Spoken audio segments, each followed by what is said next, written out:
«Ну ты как, малой?» Высокий человек, облаченный в тяжелые доспехи, обратился к фигуре, сидящей на земле. «Да вроде держусь». Маленький зверолюд сидел в испачканной грязью рясе и, поджав колени, мелко трясся. «Ты чего трясешься? Первый бой?» Маг ничего не ответил, лишь молча кивнул и продолжил упираться пустым взглядом в никуда. «Нет», — протянул паладин.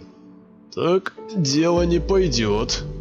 Он поставил свой молот на землю, снял шлем и сел напротив мага.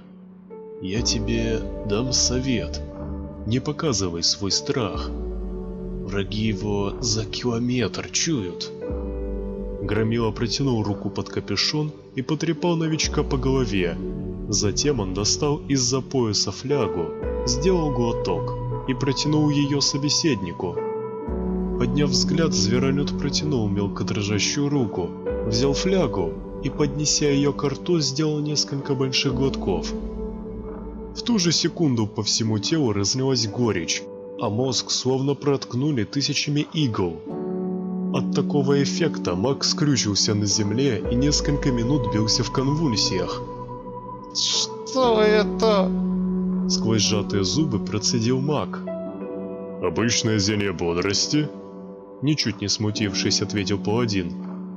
«Ты никогда таких не пробовал?» Маг ничего не ответил, лишь продолжил извиваться на земле и стонать от боли. Спустя некоторое время он смог встать. Его ноги сильно дрожали и практически не слушались. Руки попросту не поднимались, и лишь измученный взгляд выдавал его истинные эмоции. «Ну, как теперь себя чувствуешь?» Улыбка на лице паладина стала расти. «Воды!» Сухой голос послышался из-под капюшона. Паладин достал вторую флягу и протянул ее магу. Тот взял ее и, предварительно принюхавшись к содержимому, жадно присосался к горлышку. «Эх, малой!» Паладин не успел договорить, как за ним послышались боевые кличи. «Вот и все. Вставай, малой, настало время!» Громила поднялся, надел шлем и, взяв молот, испарился в темной дымке, медленно поднимающейся к небу.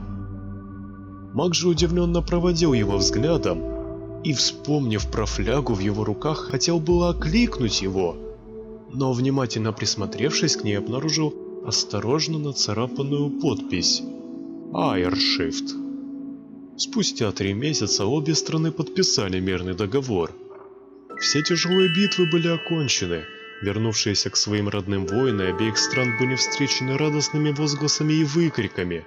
Не потому, что они победили, а потому, что они живы. И наш маг вернулся домой. Живой, здоровый. И пронес он сквозь все свои тяжелые битвы один сувенир. Именную флягу, доставшуюся ему от странного паладина.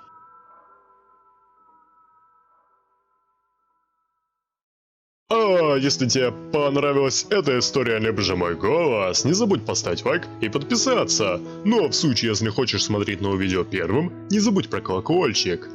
Всем удачи и пока-пока!